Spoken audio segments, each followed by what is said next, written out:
Okay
then.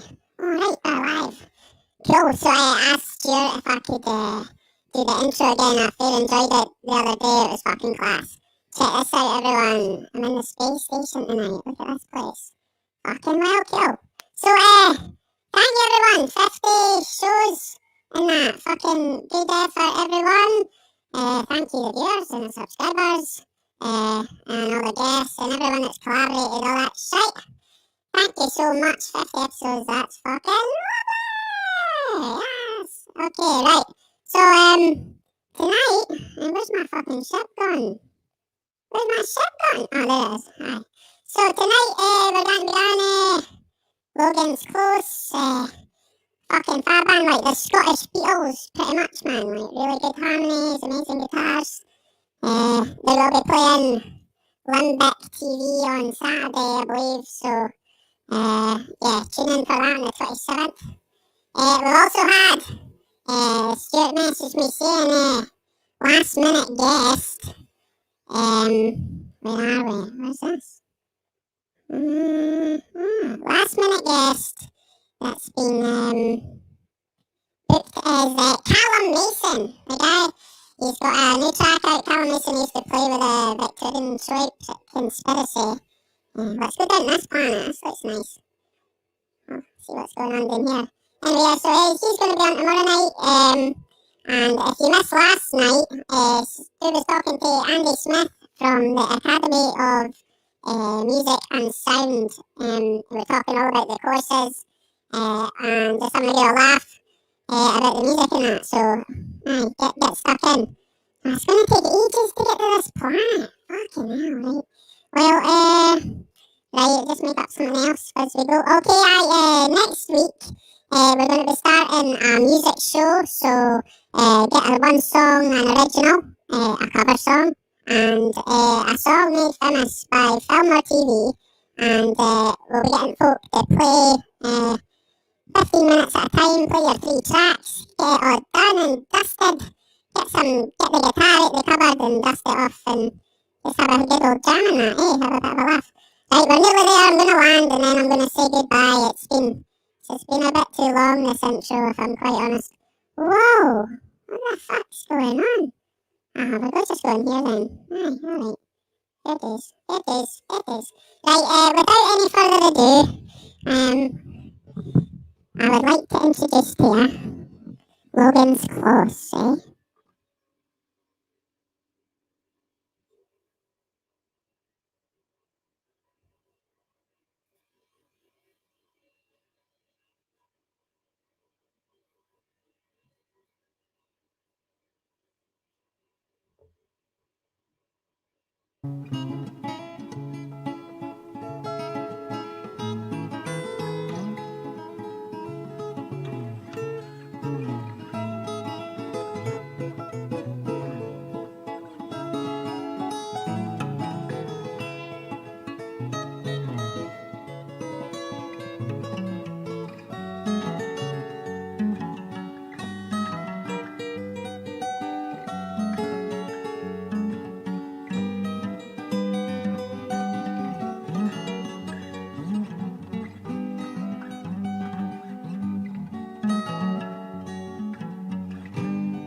Logan's close!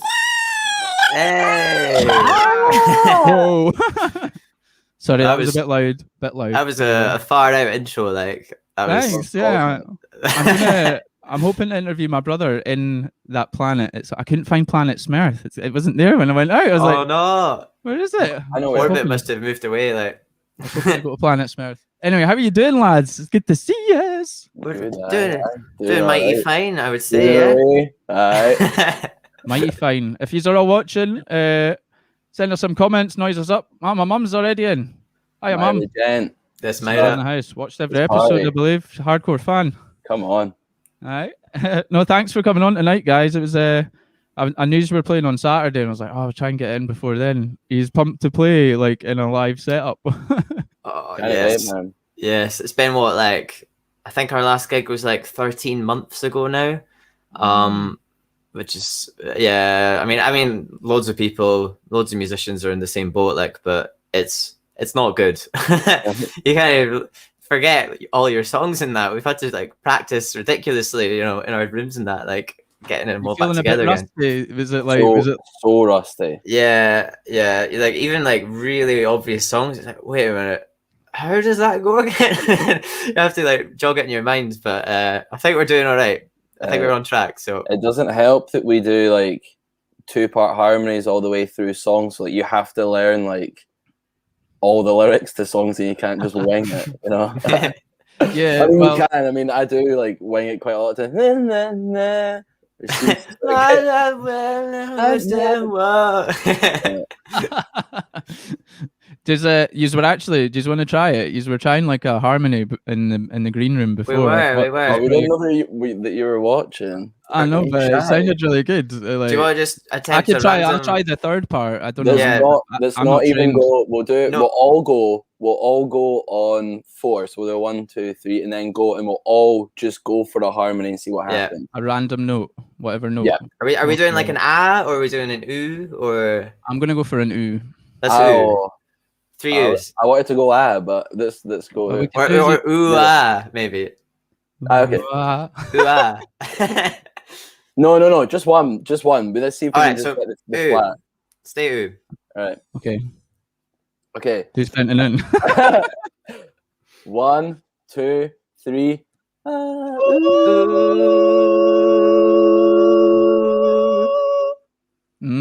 I started off I forgot, and I just went I don't know. That sounded terrible to me. Maybe my Right. regent thinks otherwise, but What's it saying? long live the close.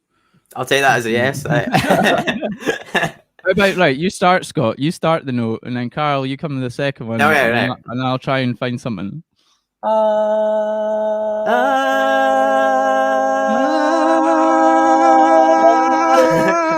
come on, there we go. Yeah, nailed it. That's what pays the bills, baby. Do you do a lot of practice with the harmonies and stuff? Like, what's your like your work ethic for doing singing, like exercises and stuff? Oh, like voice training and stuff like that. Do you have ones that you do as a band, or do you just sort of like sing the songs and? No, Never I really just done that. maybe before a gig I'll just do some like Pavarotti Pavarotti stuff. Whoa! That just do something stupid like that. But I don't. I've seen people do it at like backstage at gigs before, and it always just, I don't know, it seems a bit wanky to me. I know like it definitely isn't, because it's definitely like, it's definitely good for your voice, and I mean So- it's obviously like in the long run it's good to do, but I'm just like, oh, you care so much about your voice, Gilman. That's probably like irrational, you know. I like doing these ones. Although it's not so kosher now, with all the spit particles and everything. Yeah. Yeah. But no, I'm not good for exercising the vocals either. But like, you guys have some like ridiculously delicate harmonies and stuff. Like, in fact, for anyone that's watching this that doesn't know these guys are Logan's Close, and they are just the coolest sort of like rock and roll band going. Amazing harmonies, the Scottish Beatles. That's what I say. And yeah, I love watching you guys live, and it's been cool seeing your music like evolve over the time as well, and hearing your own original tunes. How did let's do it. Like, how did the band start, and like how do you boys know each other and stuff? Let's go back to Ben. Who wants to answer that one? We met at football, right? Me and you, I think. Yeah. We were the rock hard defense of Dunbar. Yeah, we were. I was right back. He was. I was center like sweeper role. Yeah. Yeah. We were unstoppable. Like, we were crunching legs, breaking bones, all over the place. He was. Carl was quite androgynous back in the day. Used to get quite a lot of like hassle of people because he used to have like a sort of bandana, like super long hair, had to wear bandana and that. So like, all the boys, you know, make fun of me. Oh, you got a wifey on your team and that. I was like, put down, just slice him in the pitch. Then it was total. What do you love to do, mate? Total impetus to like batter someone's legs apart. So that, if I was marking them or whatever, they're like, is that a lassie on your the It's like, oh, you're getting fucking snapped, mate. Then I talk to my pal like that. Quite right. So that's great. You've met on the football pitch then. I would never have thought that. That's crazy. We were pretty good as well, man. Yeah, we were right. I thought the team was pretty good, but then like I think we sort of like the whole sort of team disbanded a little bit, and then like I remember calling my like our coach. I called Colin up, and I was like, Colin, I feel like I want to do skateboarding instead of I was like, I feel like that's like really what I want to be doing with my life, is be a skateboarder instead of being a footballer. Yeah, they can't be both. Right? He was understanding, like, God bless. So, like, how old were you? Were you taking this phone call quite seriously? You're like, mate, no, I've had a change, and like, I know what I need to do in my life now. I don't know how. I don't know. Skateboard. Would you like? Did we like? I think that team must have been like 10, 11 or something, right? I think it was just before high school, like the end of like primary school that all went. That's really early on then. Nah. Oh, Colin, mate, I'm so sorry. What's in here, big man? Tony Hawk called me on the phone. I've got a deal. I bet Tony Hawk's had just came out like that week. It was like American Wasteland or something like that. Nah, I'm gonna get a mullet and start doing McTwists on a ramp somewhere. I thought it was later. Maybe it was the football. It might have been, I can't. Yeah, I thought it was sometime around then. Maybe they both overlapped a wee bit, but it was maybe the start of high school. But yeah, then we both became like skaters instead, and did that for a while.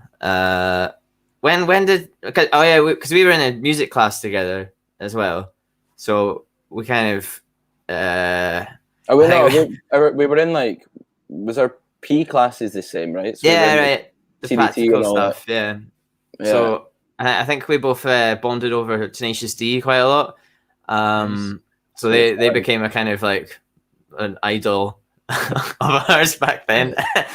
And then I think, fast forward maybe 2014, was it? Was that our first? Yeah, so I was like the end. Was that the end of high school? Like something like that. Yeah. So no, was it? We were 20. The cat. Get the cat on the cam. Oh, hey, hello. Hey, hold on. We got a close up. Wait, let's get this. Hello, yeah. Amazing. All right, come on. I'm busy here. Who- The cat is live. What's the cat's name? Just Lola. quickly. Lola Hello, the Lola. cat. Lola. Yeah. So I think at the end of high school, we started thinking about being a band. I think because we also lived across the street from each other, and like, They need to make a movie about this. I know was It'd be it. real shit. It would just be like us setting off. I mean, the fireworks and that we used to set off and get was like pretty was fun. funny, but Yeah. apart from But that, was it not just something like we'd kind of chatted about some sort of fantasy band that was going to be like, you know, life changing and that, and then eventually it was like a sort of joke, a recurring joke we kept doing, and then we were kind of like, well, hold on, I mean, you play guitar, right? And so do I, and our friend Mikey as well was a drummer. We were like, do you want to just start a band? Nice. We were like, nothing better to do? Like, yeah, why not? And was it We it used was to watch- Romy? yeah, she got us our first gig. Yeah. What was the first gig you got? It was in a strip bar. It was in a strip club, yeah. Yes, that's not a bad first gig. That was cool, man. Like How old were you old enough to be in? Did they sneak you in? I think we were just old enough, yeah. Just Yeah. over 18, nice. The set, like the set list was fucking terrible, but Oh, it was awful, yeah. it was what was it like? It was we done like a medley of like a Fleetwood Mac tune, an ELO tune. Yeah, it was ELO. USSR. And Pride and Joy as well, right? Pride and Joy was in No there. way. That's a weird mix. Your blues, I think then it was Yeah, like man. somewhere in there. It was just like blues jam, first gig.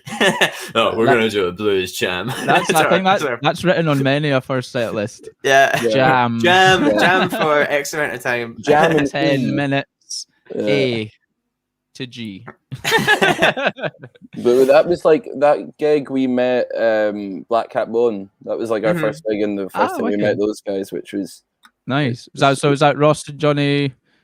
Yeah. yeah. Well, that was Ross. It was like they were like different. Then I know like Ross was in the band. Maybe a few people definitely. went through. I played cajon with them once at Kelburn, That's sweet. which was fun. They're good guys. I love I love the tracks, man. So Yeah. so they've been going quite a while too. I didn't realize they'd been started so Yeah. early as well. Like that's amazing. I think maybe back then they were more like, or they were just cajon for ages. I think, and then they sort of got like a drummer. They kinda and made started it doing full those bands. drums and that. Mhm. But Yeah. I guess that's more or less the origin. And and the name, like we lived together, like, and in Dunbar there's a little close called Logans Close that we'd used to get to the high street all the time, and it was just, you know, that kind of thing, like, what's the band's like, oh, that'll do. Because like I think we had a lot of issues trying to think like about a name. Like I think it's really hard to name bands that don't sound cheesy, and it's easier just to adopt something else and just be like, right, that's easier. Like, so the Flaming Baboons or something, like, just, you know. Well, maybe I should write that down. Put it patent that or something. Like, but I know you're right. There's a lot of time MySpace, wasted, yeah. like trying to name bands and like going round in circles and be like, and then you'll sort of settle on one, and like 3 weeks later, be like, fucking hate it. No, that's terrible. And then you keep really changing lame, it. Naming anything's hard, man. Like anything that you name is like, it's difficult. It's a difficult thing to do, to not be like really cheesy or like, you know. Or it's like in some other language, it's really offensive or like means something crazy. Like, oh no. Blasphemy or something. Yeah. Oh man. So in terms of like influences and things, then like you named ELO and you played Pride and Joy in that, like blues and things. Where's the other, like when did you start doing more sort of like the traditional rock and roll, starting to do the harmonies and things? Does that come a bit later on? Well, like the ELO and Steve Ray Vaughan, they weren't like influences. That was just more like, oh fuck, we have a gig and we don't have any songs. That's like, okay, what songs do we know that kind of sort of fit this like 60s thing that we're doing? It was like a sort of, it was like just a mad, like around about the same time that the band started. It was like me, Carl, and Mike, and we were just like totally all of us were like properly into the Beatles. Like it was, we all went through like a heavy duty phase at the time. And I guess like it maybe even like the band sort of grew out of that because we were like getting pissed all the time and just like listening to the Beatles like every single time as well, and just like learning all the harmonies and stuff like that. And it was like, why? Nice. Eventually, we're like, why not just like start a band if we can all sing harmonies anyway? Like, why not do it? I'd like to be in a fly on the wall when you were like nailing your first harmony. Oh and god. like, holy shit! Because like it's nothing nicer like when you try a harmony and it works. Good, You're like, yeah, this is a class. This is a class. Yeah, it's a good feeling. Unity feeling is really good. Yeah. So right. Okay. So like you were jamming stuff like that, and you have done like quite a few videos, and you've done a few of your own recordings and things. Did you record in Edinburgh, or did you do that at colleges and stuff? So our first recording was somewhere near the airport, I think. Yeah, Sound. Sound Sounds, yeah. Cool. He did our like first ever demos, and then Amazing. Nice. Yeah, and then our first EP we did with Isaac Webb in the uni studios at it's like Collington, Napier, right? Yeah. What was after that? Then it was Edinburgh College at like Milton Road. That was listening to your mother, I think. We've been around, like we did Bad Cat Studios, right? With Mark, West Lothian. Nice. We did Fried Bangers with George in Glasgow in his shed, like garage thing. He's in a was shed. Amazing. It's a lock-up garage that he's Nice. just kitted out with studio stuff and that, and it's all like 60s vintage and that. It's cool. So cool. Yeah, and just a smoke haze like in that room all the time. It's just like chain smoked fags, and like you walk into this room and it's like actual clouds, no windows. Oh no! Exactly what you want for like the whole. Really good for the singing voice. Yeah. And then more recently we did Give It To Me with Mark Morrow down at Granton. Cool, right. And Lost in You we did what's Constitution Street, right? Post Electric. Yeah. I think that's it. That covers it. Man, you've and so were you doing like just a few tracks each time? Wasn't like an album each time or whatever, and you're like try and grab what you can where you can. Like it'd be great to learn as well, like from different studios and like the different setup, working with different engineers, getting a feel for actually how different studios work and that. The sound quality on your stuff's amazing. Yeah, like we're trying to because like I think a lot of them sound different as well, and we're trying to find like the kind of perfect balance here. It's like we really love that kind of 60s sort of old sound, but obviously it maybe doesn't compete to like modern stuff. Yeah, trying to find a marriage of the two that like just works for us. Like I know a guy you want to talk to. I'm gonna go record at Anvil Studios. A guy called Terry Stevens. He recorded William Douglas's Cosmic Gents track recently, and he does whole like all old tape deck, and got loads of old equipment, but runs it through tape and like that old analog sound. But like I mean, the acoustic guitar I heard that he'd recorded, he's got really nice mics as well. But you guys would be perfect for their Dr. Terry. I'll put you in touch with him. Yeah, do. Cool. It's trying to find that. It's like what Carl was saying, like something that does sound 60s-ish, but like when you listen to it through like a set of speakers, it sounds banging. Thanks, Ollie. Hey Ollie, how's it going, man? It's just like 60s and banging. Like that's what we want. Just like something that would like make you want to dance, and not like too 60s and sort of lo-fi where it sounds like it's recorded through like a tin of baked beans or something like that. Yeah. It's just like, have you got material waiting to record, or have you got to get writing again? Obviously it's been hard to get in rooms with each other, so I've not been doing a lot of writing with the bands, but doing a lot on my own. But we've got a lot of stuff between us. Like it's good when we can. We usually try and write together. It's easier. Like it's better like bouncing ideas like instantly off each other. But For the past year, I think we've both just worked sort of independently on tunes. So we've got a whole big bag of them now. Nice. And as soon as we can, we just want to like throw them in a pot, mix it up like gumbo, and record it basically. Get it done. I mean, it'd be cool. Like if you're trying to like unify that sound, like try and get a whole album done in the same place. I'd love to get a Logan's Close vinyl. I'd love to listen to you guys on vinyl. That's like there's just something about that. Like for years, like before, like now, even like the last year or something, it was such a like having a record just seemed like it was too early. Like it seemed like we didn't have. I don't know. It just always seemed like we weren't ready to do an album. But now I don't know what it is. It's just like now it's like I would love to do that. Like love to have like songs on this like physical thing. It would be like it would be really nice to have that. Like I think look at it. I mean, it's like it's art as well. You can stick it on the wall and I'm looking into where it can be done cheap enough in Scotland. I believe there's a place in Glasgow that presses vinyl. I'm going to try and go actually visit them and see the process and stuff. But yeah, it can be expensive to get a lot made, but if you do a small run, like the profit margin on a vinyl is huge. So once you've got them, you can make good money. But like the cash outset initially can be actually quite a lot to get them. But they will sell. Like you go play a good gig at like Voodoo Rooms, that make sure your merch stands up.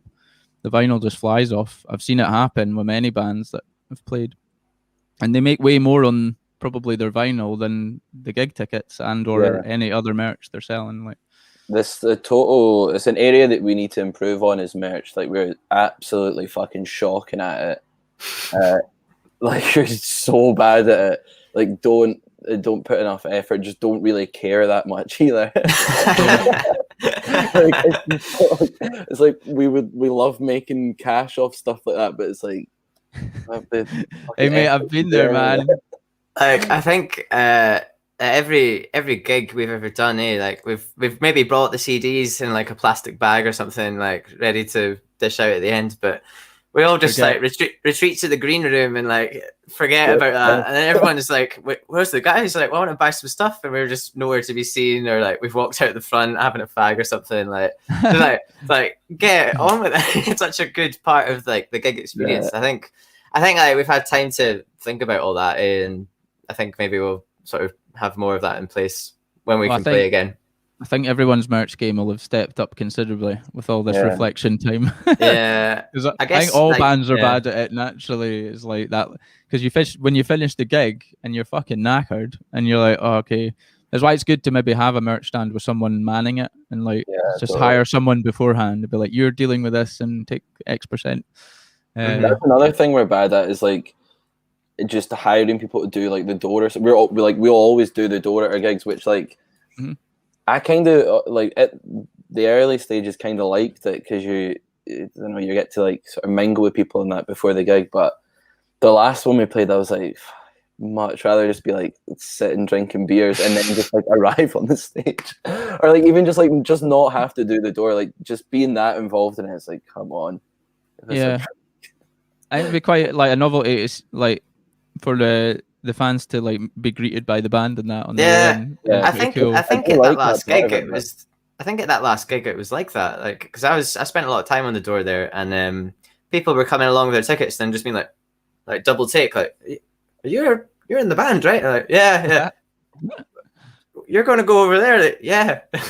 There you go, have fun. Like couldn't really like grasp that kind of concept. So yeah, I was funny, like all the funny looks. Where do you put gigs on normally? Where do you like to play?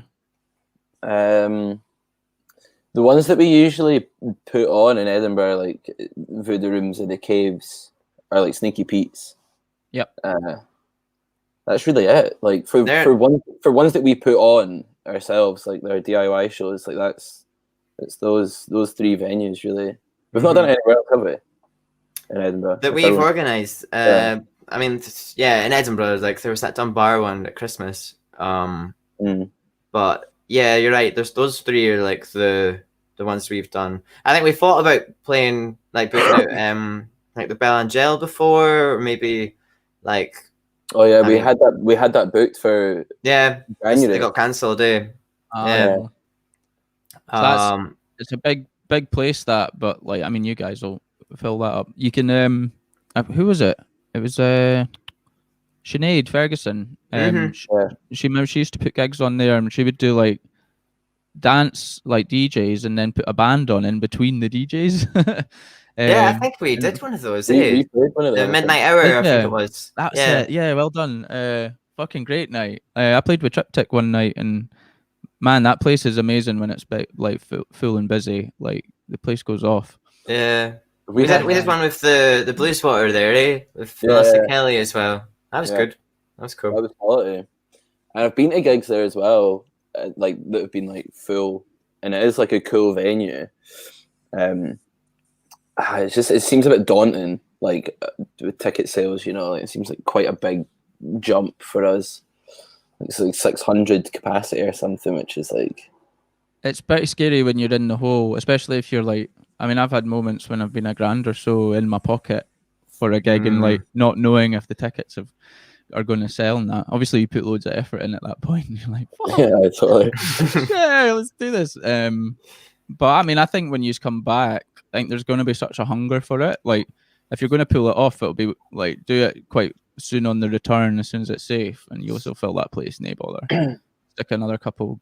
Yeah, totally looking forward to just playing anywhere again. Walking out with the guys, like just doing it, like God, you know, you don't even appreciate the gigs that, like, even just small pub gigs, you know, like even that, it's like, oh, I really just want to do that as well. Just like me and Scott with guitars doing, you know, Beatles covers or something like that. Sounds amazing right now. Just want to do anything really. Singing at people that like don't particularly want to be listening to music. They want to be eating a fucking burger, and we're just singing at them. Like, give me that. Trying to win them over, like singing to people for like 2 hours and not getting an applause, and then they're just like angry that the fact that they're listening to you play music. I want that. I want that. Why? Do you remember the first time we met, Scott? Yeah, I do. You do? I don't remember meeting you, but I remember it was at Audio Soup, right? That's right, yeah. And for years, like a good year or two, I thought your name was Toby. Yeah. Because I'll tell the story. I was sat at the fire on. This was the year it was like Audio Slope. It was on that big hill. Yeah. And it's. I remember my head just hurting when I'm trying to sleep. And I was like, oh. And I was at the fire. It was like 4 a.m, whatever. And this guy comes like out of the distance, rolling in, like falls through the fire. His like feet are almost going on fire, and like lands on my lap. And I'm like, "Who are you?" And he's like, "I'm Toby." I'm like, "Hi, Toby. How's it going?" We end up chatting for a wee bit, and then next day, Seabass were playing on Ali's stage, and I seen you out in the front. I was like, "Toby, how's it going?" That's why I remember it, man. You feeling better, son? You all right? And then it was honest. 2 years later, I was like, "He's called Scott." I was like, "Who?" Like, that guy that you called Toby. I was like, "No way." Yeah, I was just on a mad like. I mean, that was a nickname of mine for years. Was it? Yeah, but I was just like that. I think just like that entire weekend, I was just on like a mad bam up, like absolutely. like I'm sure. Like I don't know. I feel like it was that same weekend that like. I don't know if you remember, Carl, like I don't know, the next day or something, got shouted at by the like rotisserie pig guy, like with oh yeah, I remember it. I remember we walked by and then the guy just started laying at him like, "Go, yeah!" Like, and Scott was like, "My pig." I have no idea what you did, like, but it was raging, like. I was just like, "Oh, well, I'll catch you later." And then, and also, I think it was also that weekend, like Jamie and Shuni were playing maybe, and they were doing like a sort of thing to the crowd, like anyway, and they were getting members to sing anyway. And I just went up and I was just like, anyway. I think I was just on like a mad like a big Destruction. wrecking Like a ball big flying metal about. Yeah. I remember. I think I heard that. It was like up the Beetroot Cafe, but Yeah. yeah, man. I ended up passing out in the hay bales there, and Granny Raj drove me home because I was working the next day. God bless her soul.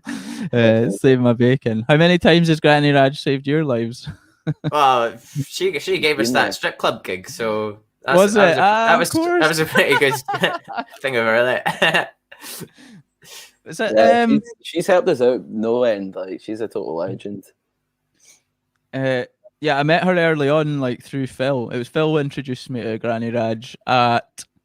I remember the night. It was at the Annex at the Liquid Rooms. Jamie and Shuni were playing that night as well. I remember in the Trouts, and yeah, I was like, oh, who's this, Granny Raj? And then she had their tent. Did you ever play her tent at Linky Lee? I think we did. Yeah. Linky Lee. Yeah, we did one I'm year. sure I've seen you guys there. I think so. That I mean, Yeah. Linky Lee. I hope they bring that back, right? My God, man, that was amazing. That was great. That was like our Linky Lee. first. That was like our first ever like kind of even big gig that we done. Like was the Really? Yeah. well, yeah, because it was like they put us on. Like they gave us like Bonnie and Callum gave us like a well good slot for like the stage that we were at. Like no bassist or that, just going up really trebly, just sounding really abrasive. And like it put us on like 2 acts before Young Fathers or something like that, and it's like, Man, it's that like, was. come on. I'm pretty sure that because we were. I think it was you guys, us, Bomb Scare, then Young Fathers that Yeah. night. I think I've got Yeah. the flyer here. lineup, Hold on. eh? I'll grab the flyer. Sweet. Talk amongst yourselves for a second. I'm gonna fix this lighting as well. I need to fix my lighting. All right, Hi, Carl. Romy. Hi, Romy. Oh, what? I was saying hi Have to you you. seen? Carl. Well, I wanted to say hi to Romy. Where is she? I can't see her. Are you looking at the comments? Nah. And if you switch it to the Oh, here's, what? I thought we here's everyone talked that's up. been chatting. Lisa Who's Shaw Bob? as well. Who's Bob Charlie though? Bob Charlie. Does that I ring don't any? know. names? That's a YouTube comment. Ollie's Look at it commenting on the too. YT. Nice. Let's pick someone out to speak to. Marah. All right. How's it going? I feel like it's gonna be. Oh no, yeah, they could comment back like if they're still watching. This is really good, man. What should we talk to the world? Maybe we should do this on a weekly basis. Just sit in a YouTube chat thing, talking to comment sections. Like, Do it, guys. I'll is that- listen. Is that quite good? Is that working? Whoa. that's pretty psychedelic. Oh, fuck. Come on.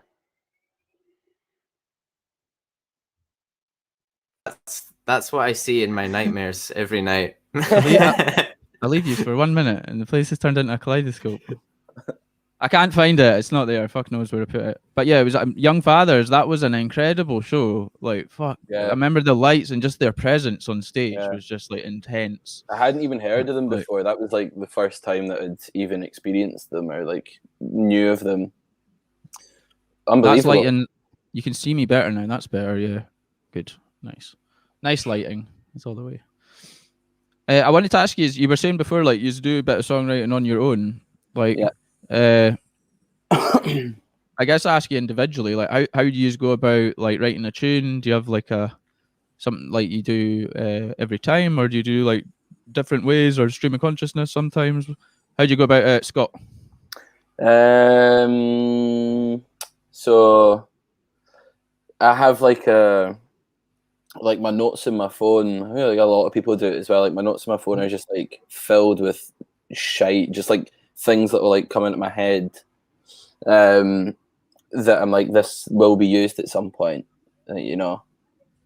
Hi, Romy. Hi, Romy. But like when it comes to like, I don't know, it's basically I'll just like piss about on the guitar for as long as possible until like I can. It's always like melody for me. Mm-hmm. It's like play the guitar, come up with like a nice sort of like melody line vocally, and just try and sort of plan out the song that way, and then have a look at my notes on my phone, or just like try and think of like a sort of weird song topic and like try and And go, and shag sort it of together. like sort kind of like a puzzle. And see when you're like sort of getting into the mode or like writing on your phone, like are you on the bus like going to work, or do you sit down specific to write, or do you like you're No, sort it's of like like, taken with an idea and you grab your phone and write it? yeah. Or it's just like if like I think of if like I wake up and think of like something, I'll try and find some notes that I have in my phone. Like it's just like random shite that pops into my head that I'm like, oh, that could be maybe quite a funny lyric or something. I did write on. I was trying to get to sleep a few weeks ago, and I just like I had this song idea in my head. And this is it. Is I'm a televangelist with a dirty secret. If you try real hard, do you think you'd keep it? And I was like, well, I don't know when or what I'll use that for, but like maybe it'll come in useful at some point. I want to hear that with some shit hot harmonies, like. Well, I was, like, in my head, I was thinking like fucking was what I was thinking behind it. So like maybe it's not for fucking at all. I don't really know, man. I have no idea. Are you gonna do a techno album or something? Yeah, 90s rave throwback. Like.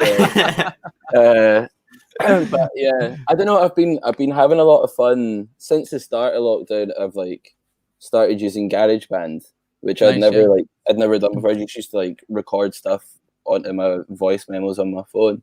Mm-hmm. But yeah, starting to like piss about with GarageBand, like learning little things that you can do and actually being able to like make a sort of okay sounding demo. It's just been like a total eye opener. Like it's all I've been doing. So like sometimes I'll even just like sit down and just try and like piss about on like the MIDI keys like on the laptop with it and just try and come up with something there and then and like add bits of guitar and that. So that's been like a sort of new thing that I've started doing through lockdown, which has been quite good. Like it's different as well, when you've got that, when you can instantly hear something back and start to work, like because I've done that different myself, like when I'm writing a song and I've not got anything to record or listen back to, the process is totally different than if you can quickly do it and then start to work things out. Thing, man. It's like thinking about it before having to do that would be just like I had like whatever, like the melody and like the chords and maybe the chorus or whatever of a song on the guitar, and I would have to like go to Carl and be like, like I've got this thing, like what do you think about it?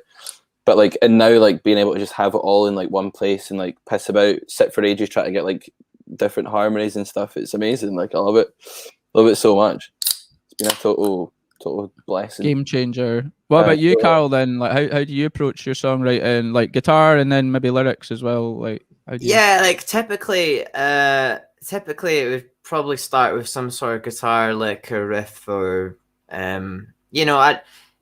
don't know, like you were saying about do you sit down and plan out a songwriting session, or do you just like come to like I think I find mostly that like songs just sort of like appear when you're not really thinking about it too much. Like I feel like maybe just walking and like you've kind of got a clear head of sorts, and like you just have a little like it just sort of pings out of nowhere, and then you just need to like grab a guitar or something and like, what is that thing like? And when you kind of capture it, I find that the song just somehow like writes itself in like 5 minutes. It just all comes pouring out, this sort of wave of creativity.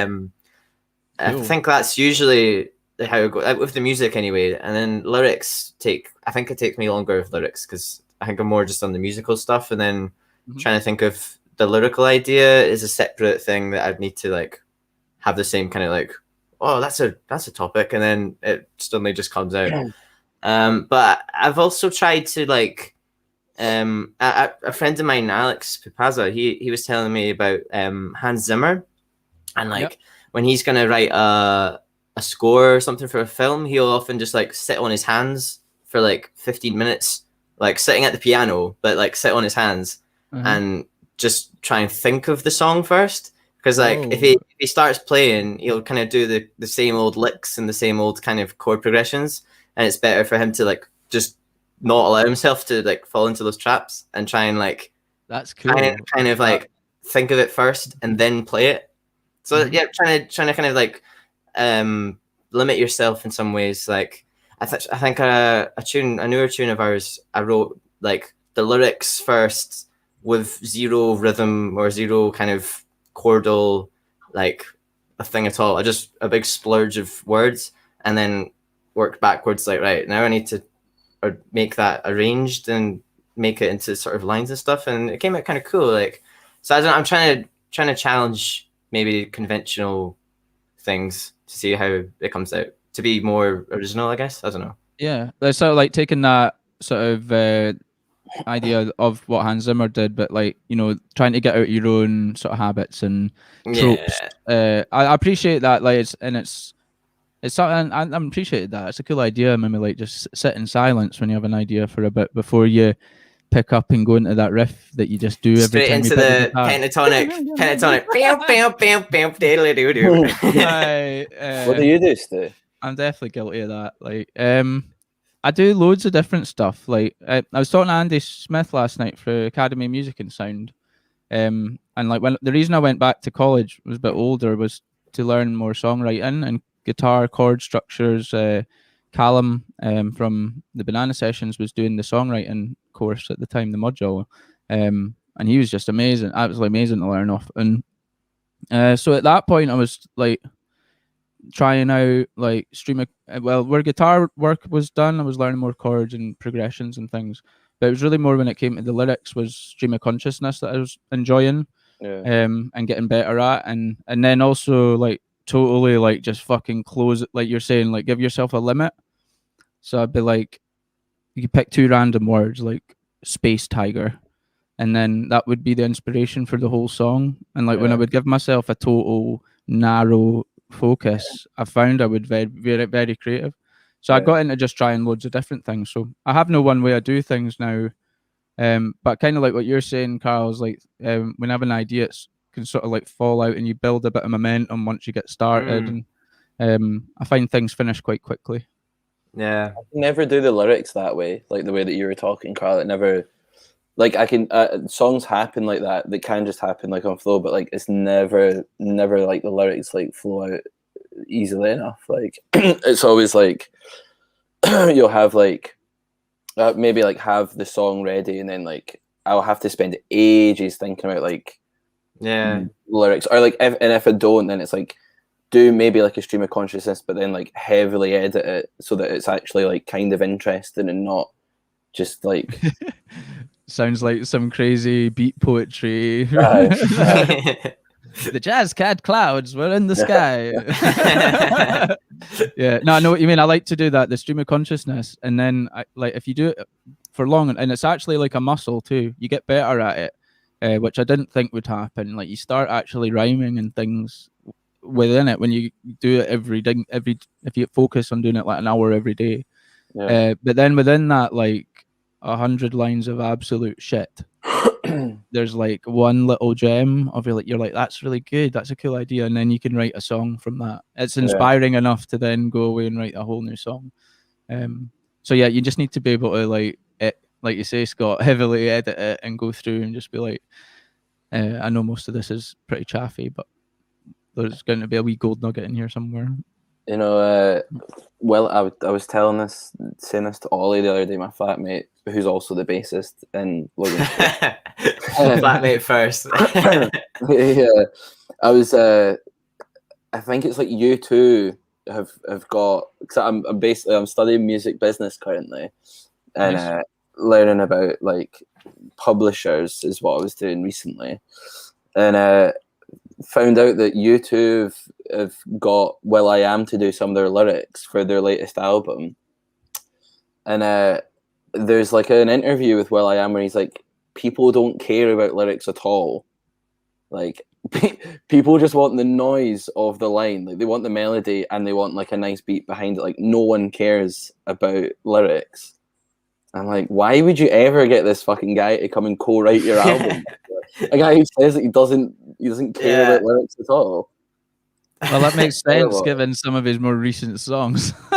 Like fuck, Jesus. Even like what Mazel Tov.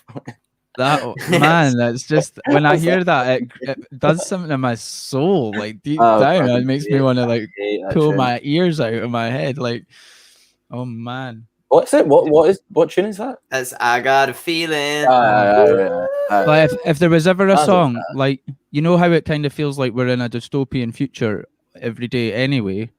Like if there was a song that was like subliminally like coded to like make us robotic drone fucks, I Yeah, think it's that song. you can Like imagine that. like. You know, like, shut up and dance. That tune. I hate that song so much, man. Yeah, like a What's sort of the prison song camp. from the Lego movie? Oh, I don't Everything know. is awesome. Ah, I don't know, Yeah, but I hate it no. already. Then it's cool when you're out of your mind. God. It's horrible. No, well, like fuck that shit. Like, why would they do that then? I guess because they're you too. Okay, yeah, fair enough. Maybe that's no, why. no love for you two here, like. I like. Well, when I was in See, Spain, they've got a couple. They do No, have good songs. they've Like got no- bangers. they Like. do have good tunes, but Bloody Sunday, the drums. hmm, Oh, that was loud. have you heard that tune? I It's like called that shit. Vertigo. Vertigo is a banger, by the way. I don't know if you've heard it. Hello, hello, hola! I'm at a place called Vertigo. Like that's what you need. Never heard that. Oh tune. no, really, really underground. Like check it Oh, really? out. I don't. Yeah. I think. Yeah, have you heard that band? What are they called? The Killers. Oh wait, no, the Mm. 60s, right? Early Yeah, they're a bit 60s, obscure.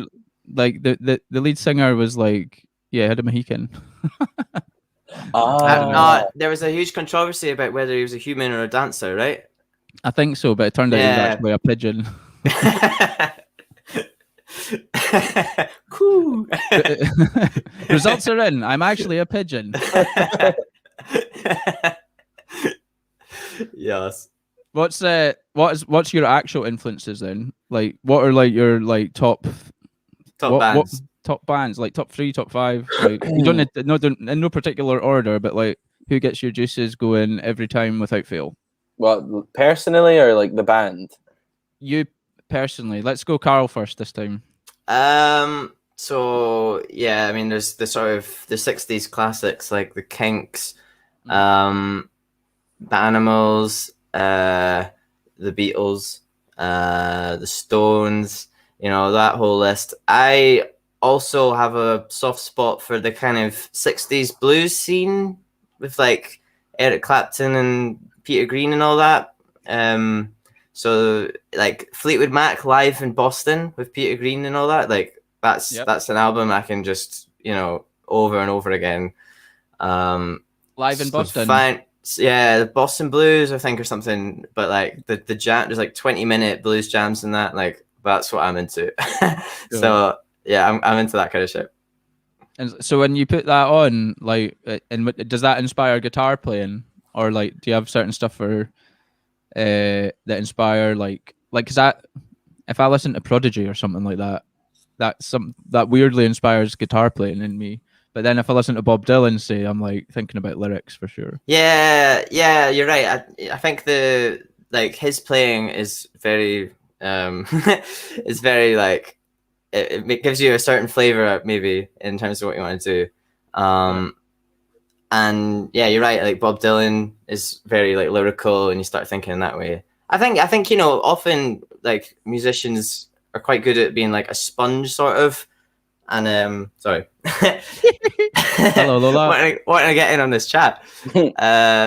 Yeah, quite like a sponge. You know, you hear all these different things, and you can kind of project it out in different ways, tonally or lyrically or whatever. So yeah, it's good just to listen to loads of stuff, and it's better for everything, you know. What about you, Scott? What's your like bread and butter? Well, so I mean 60s tunes always, like they're always the garage tunes and that, they're always banging to me, like always.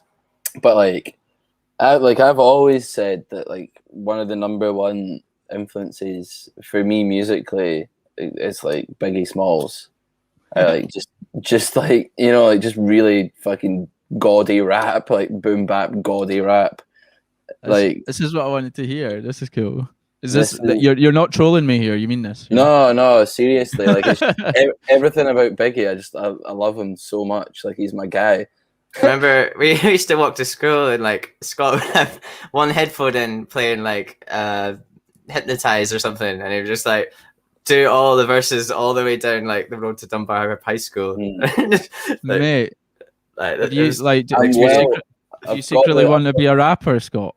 I do. I like honestly. See, like I wish I was, but I You just can like, be. You could do it I don't tomorrow. know, man. I don't know. Let's do a song together because I want to rap too. So, but I'm scared. I don't as well. believe in I don't believe in myself, and also I don't think it would be good. Like I believe in you. Oh, I appreciate that. I believe in you. I'm It'll be kinda- great. Imagine it would be like you'd be like Eminem of Leith. I'm too like there'd be too much of me that would want to put on an American accent, like because like I love American rap so much. Like I would just like, and I know for a fact I would just do an American accent. So, and I don't think that flies really. And like trying to find my Scottish rap voice would be difficult. I think, as much as like if I was actually a rapper, I would want to rap with a Scottish voice, but.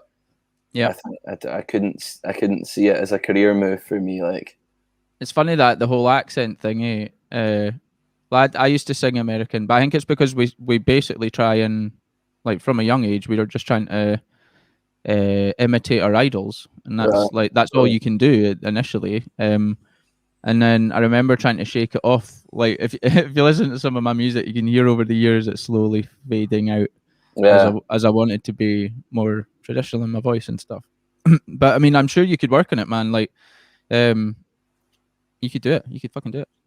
I mean, I'd love to hear a rap album from you, mate. It would be fire. I would love to do it. Like, I would love to. Like, I just like it's so good. I like I have this like idea as well. Like, I've not spoke to any of the band about it, but I always thought Bombshell. Oh, here we go. I just thought it would be cool to do like, you know, like if we were to like go away and record somewhere, like do an album, and then like I don't know, go back and just like record, you know, like sort of 60s, you know, like sort of old rap, like sort of 90s rap tunes. There's all like funky drums, like the James Brown drumming tracks on it and stuff like that. Yeah. Is like do a sort of 60s instrumental hip hop album, and then just get like people to like Sample like, it and that. feature on it. So like basically, yeah, that's cool. So it's like us doing this like sort of hip hop instrumentals album, and then we'll just get like, I don't know, like Scottish rappers and like American rappers to feature on it. That'd be amazing. Just a collab album with you guys as the like backdrop. Yeah, I for the thought whole it'd be thing. pretty cool, but Fuck yeah, I'm in. I'll buy it. First gig taps off. come on, Yeah. dog. Do you have a gig booked or anything in the like works other than the Limbic TV thing? We've got that Stag and Dagger, right? I think that's the only so. thing. I think that's the only thing we have is like the. If Kelburn is going ahead, maybe we'll be there. Yeah. It's so up in the air still, but we were meant to do the play. Yeah, we were meant to do. Was it last year? Last year. Yeah, we were meant to do that. I think it's going to roll over, but yeah, I mean, I guess they're still wondering if they could even go ahead. So we'll It's maybe just, get an email all- at some point. All up in arms. I think like for me, I think Lindisfarne for sure looks like it'll happen. If I'm sure we can get you a slot sorted at that through the Sketches tent. But that's like September, so like I think if NN will go ahead, it'll be that one. We'll see. We'll see what happens. As in regards to Kelburn, I haven't really talked to Chris, but I think they maybe might try and do something smaller in September or something. But everyone's started that ad hoc, trying to see just waiting to see what's going to go down. Like, yeah. I was so looking forward to Kelburn. That was like it would have been our first time. We've not really like done Scottish festivals like the circuit that much. Like we've played like Linky Lee and Audio Soup and stuff, but never done like a sort of bigger, like a whole summer thing. Yeah. I mean, there's so many good. It's like I mean, if there's some years, I mean, you could, if you were on it, you could pretty much go to a festival every weekend from like April right through to September. Even just in Scotland, there was that many. Yeah. I've still to tick off quite a few. The ones I enjoyed the most were like doing the rabbit holes, good, and Mugstock. They're a bit further near the west coast. And what was the other one? I forget its name. Even like, have you ever done some of the beer festivals and stuff? I could get you in touch. Usually go down. Well, there's a guy up in Bankery near Aberdeen, and they pay you out awesome cash, and you get to play to like a town of people. no more. Start with music.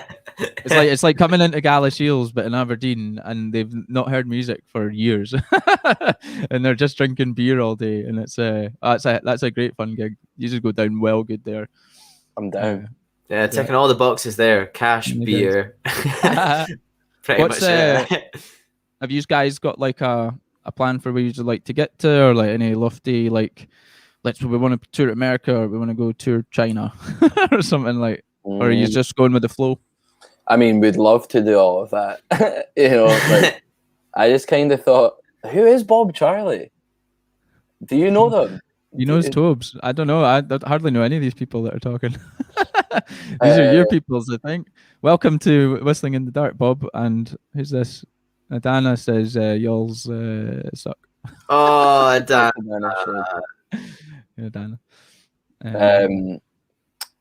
But yeah, well, I mean, would you like to? Is there anywhere you'd particularly like to go play if you could and jump on a plane somewhere? around Europe, man. Like if we could like, I mean, basically anywhere. But I was kind of thinking like, if we sort of get an album out, like we know a few people that could help us out in Europe. So like, if we were able to just sort of go on like an indefinite tour and just sort of like be away and just do that for ages, like that's kind of what it's all about.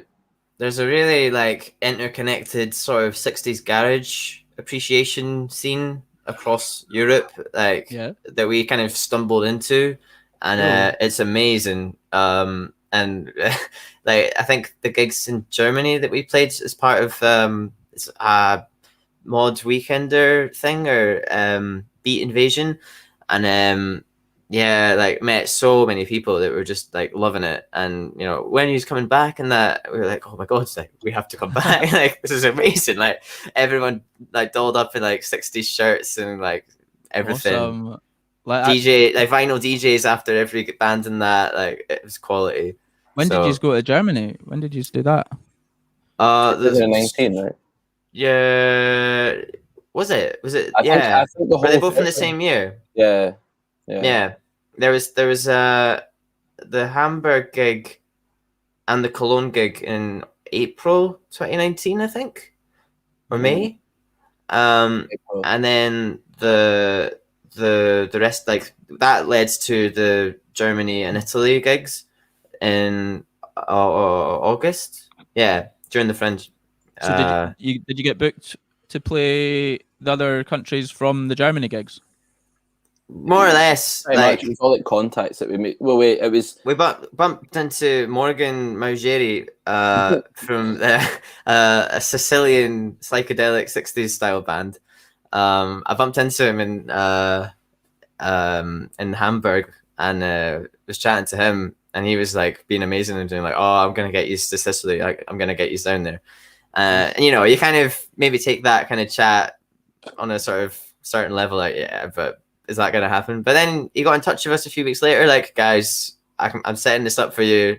Are you free these dates? We're like, that doesn't actually happen. Like, so we chased up our like German contacts on that and thought, right, well, if we're gonna go anyway, we can go Germany first and then fly down to Italy and do the rest. So it just became like a much bigger thing than it was going to be.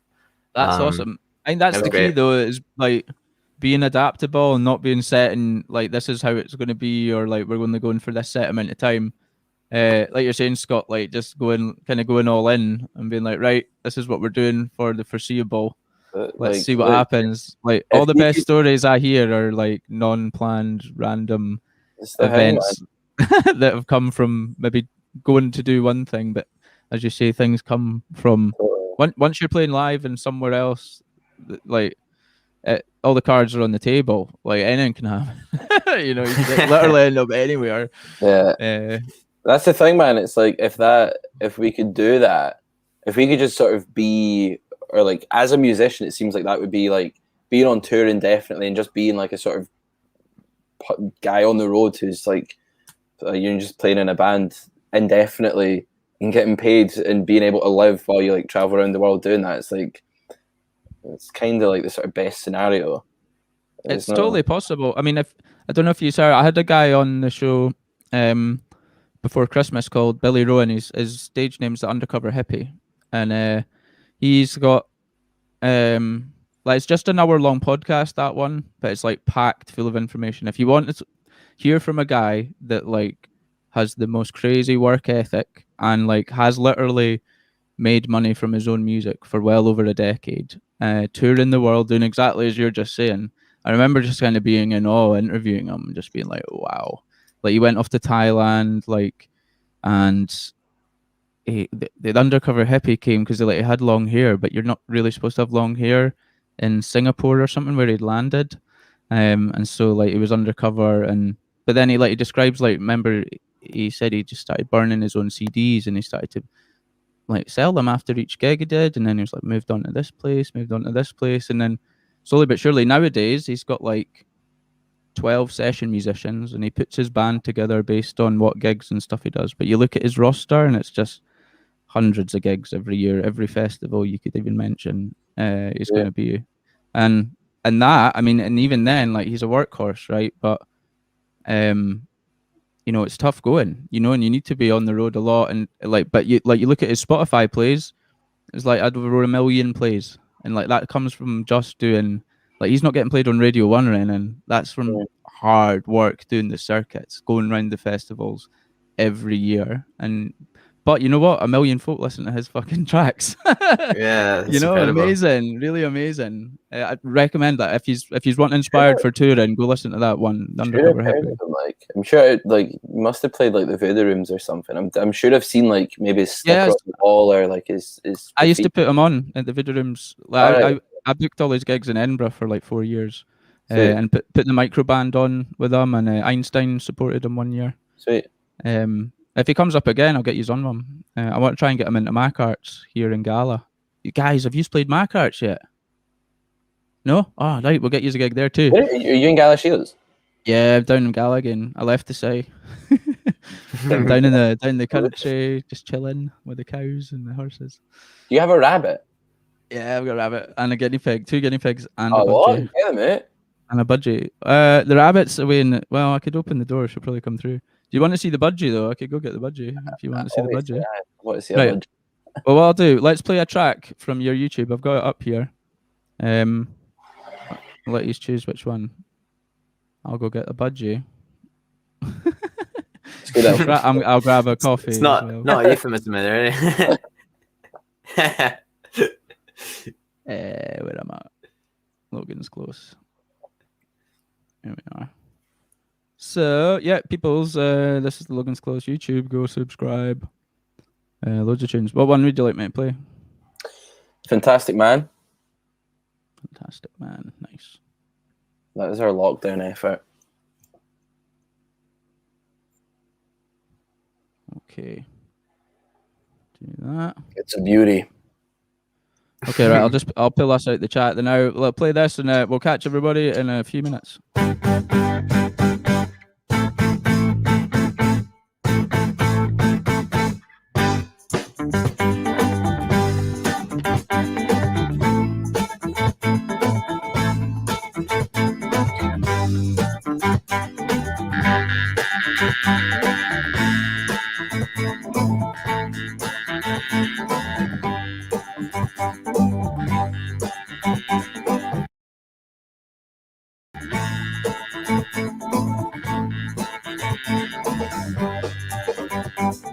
Since I came to know you, baby, I've been telling you how sweet you are. I've been telling you how good you are. Now won't you try to tell me how I look? Tell me, tell me, tell me, tell me, tell me, tell me, please tell me how I look. You look so good, fantastic man.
Since I came to know you, baby, yeah, I've been telling you how good you are.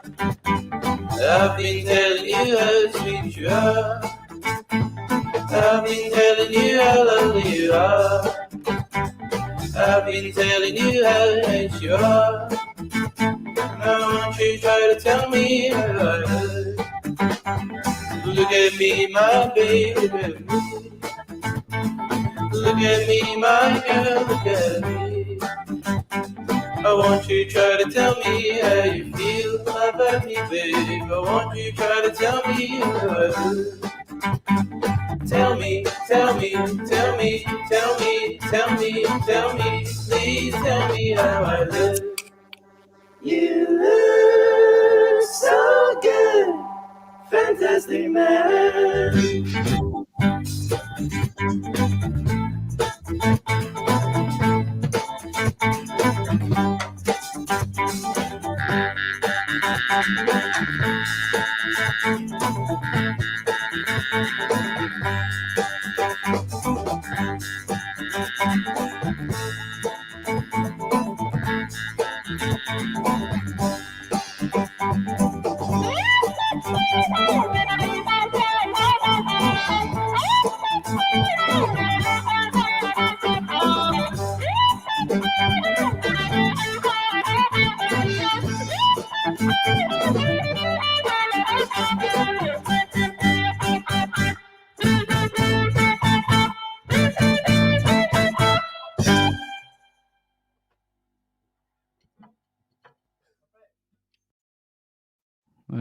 Oh, Sherlock, you're blocking the view, mate.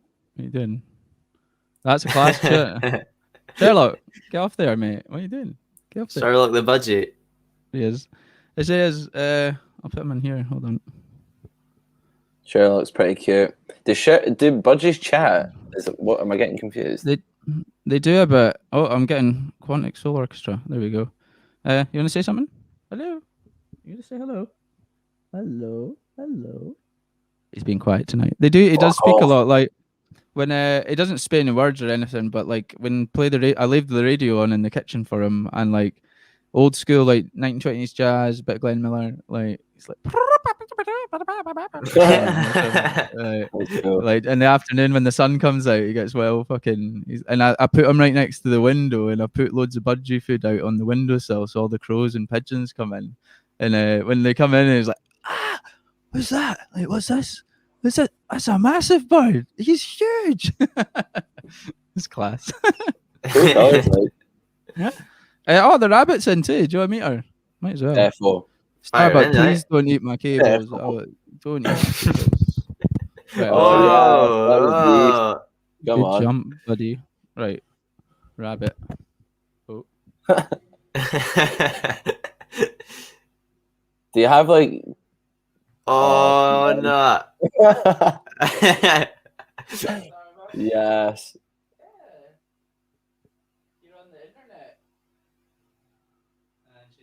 Yes. What a legend.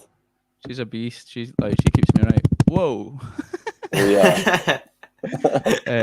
Easy, mate.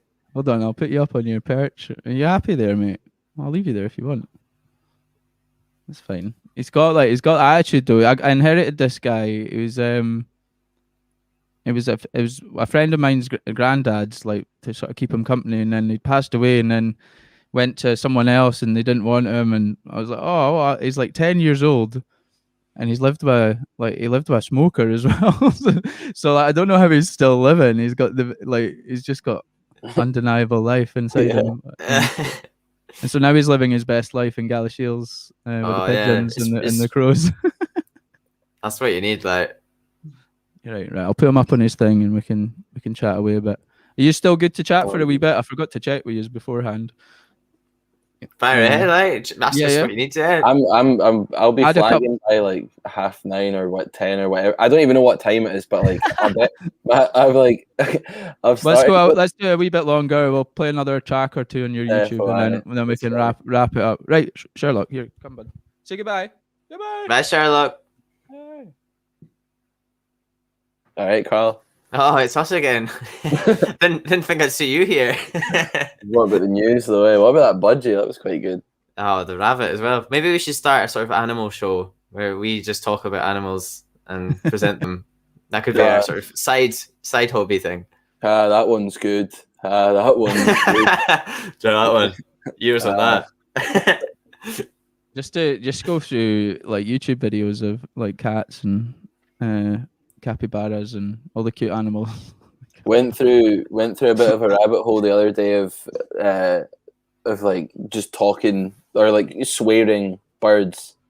Like it's fucking amazing. There's like so many like just like really foul-mouthed parrots on the internet. Have you seen the one of the raging like cockatoo? But I mean, probably. I think I've seen probably everything that the internet's got offered. I've seen them. I finished the internet. When's season 2 of the internet? Have you seen the Scottish? You've seen the Scottish parrot, right? It was on like RootTube fucking years ago. Probably, yeah. Again, probably. Oh, for fuck's sake! It's so good. Birds have actually, like, it's crazy how clever they are though. Like, I had no idea. I wasn't expecting to be quite so taken by this tiny little creature, but like they've got so much character. It's like, wow. Yeah. Have you got any animals? You've got the cat, Lola. But yeah, that's my only animal. That's his only ever animal. Yeah, my first ever pet. Didn't have one when I was a kid. Yeah, total learning curve, like, but yeah. She's a wee sweetheart. Sorry, Starbucks now eating my gig tickets that I had the other night. Just a second. All right, Carl. You still here, eh? What about pets and that though? Oh, hey, give me more. Like me and you doing like next season of Our Planet. Me, you, David Attenborough.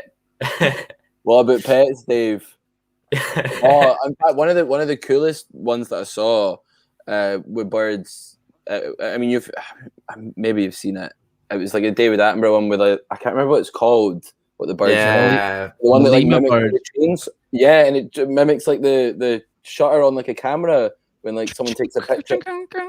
And like guys just talking in the background, sawing on trees and that, and it's just creating this noise out of its cub. It's like mind blowing.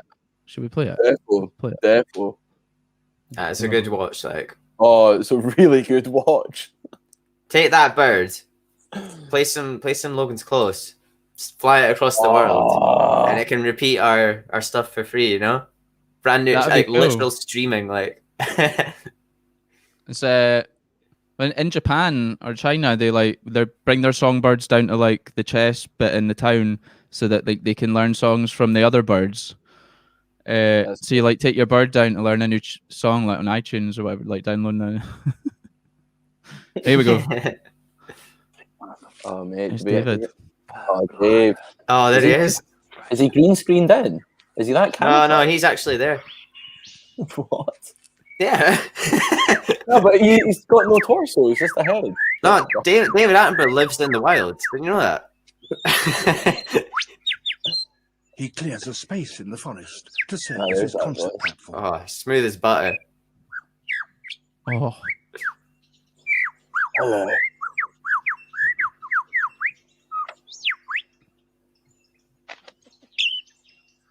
To persuade Wow. females to come close and admire his plumes, he sings the most complex song he can manage. And he does that by copying the songs of all the other birds he hears around him, such as the kookaburra. The way that he says "admire his plumes" It's a is very something else. convenient impersonation. Admire his plumes. whoa! Even the original is fooled.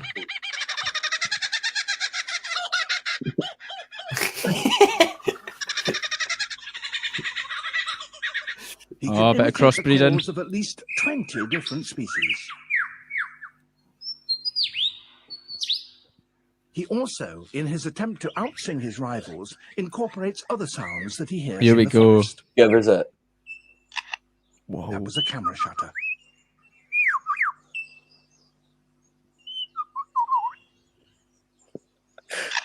And again.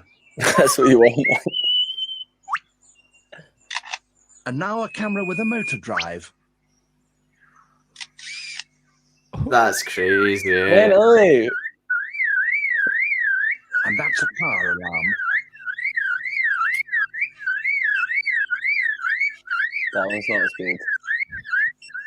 good. Need to work on that. Yeah, come on. And now the sounds of foresters and their chainsaws working nearby. That's mental. What? Anyway, I don't know. I don't know how we got. Like, I know. even if that was just faked by David Attenborough, no one would doubt it because he's so trustworthy. Like he could just be having us all on. Like that bird does not make those sounds. It's just all edited. Like Thank God for David Attenborough, though. Eh? Like, why is What a there legend. only one of him, though? Like, why do we only get one? There should be hundreds of him. Wait, His and he's brother was in Jurassic No. Park, no? Richard, yeah. Yeah, that was his bro. Uh, God bless. God bless the Attenborough. I think we should all get a week off when David Attenborough passes away. I would want a bigger funeral than Margaret Thatcher's anyway. Do you know, like, she got, like, London closed off and, like, an entire, like, massive TV show about it. Give me the same for David.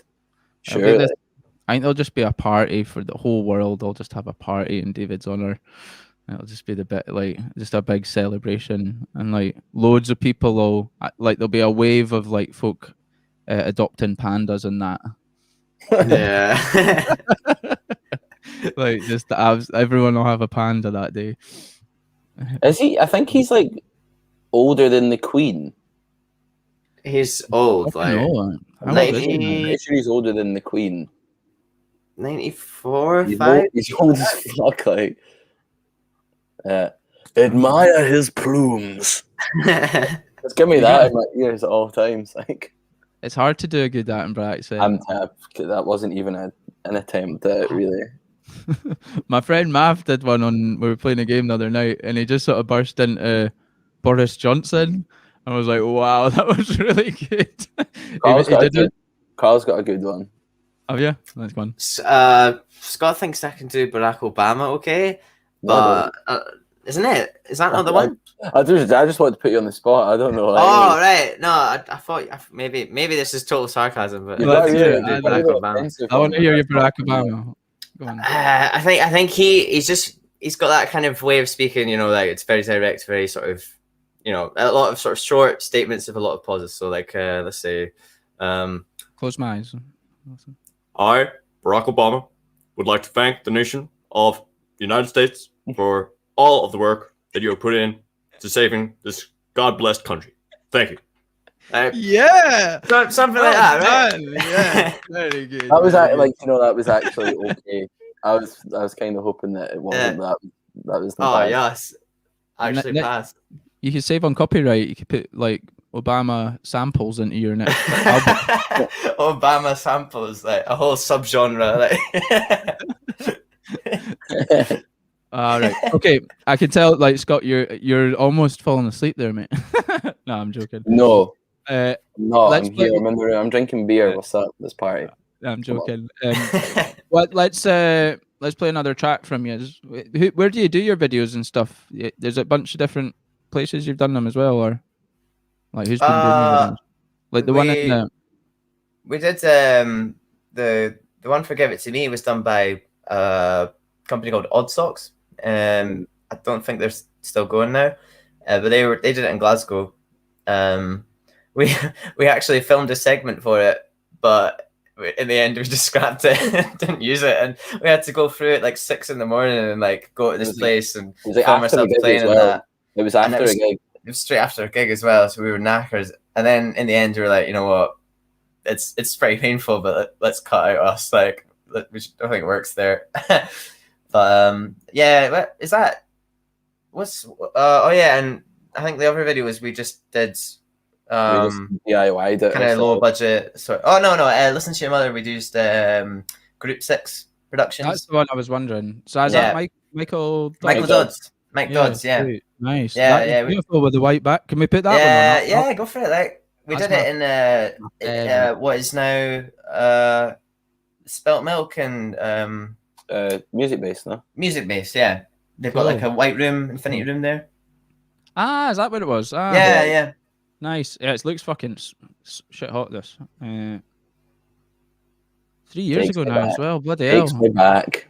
Oh, the Man. memories, memory lane. Right. Pause that now. Let's do it. So get the group. Rabbit. Oh, Bruce T. Moose. Liz is 1 month older than him. That's a very good fun fact. I think referring to David Attenborough. Ah, right, okay. Yeah. I'm there. I'm not on first. Stuart, a little sort of fun story for your podcast. I saw the Queen at summertime. I was in her house almost. I was on her grounds, and my mum let her past in a car. Oh my god. She was driving, and she doesn't even have a fucking license. What is that? You allowed to do that if you're the Queen? Don't you have to I redo guess your right, license? it's her land, so she can do what she wants. But still, Man, so and that's it. You just kind of nearly seen her. What a story. No, I did. No, I went there. I went to the Balmoral estate to pick up a dog from like the woman who looks after the Queen's horses, and because it was summertime, she was in. You should have gave her a demo, man. Nah. I was actively. There you go. It's a Logan's Close CD. Do you know what? I told my dad. I told my dad about it, and he was just like that. He was like, "Oh, you should have just like fucking railroaded the car off the road." He's like, yeah, I mean, totally. Yeah. I would have gave us some publicity, like Totally. Just like graffiti the car with like Logan's Close. Logan's Close was here.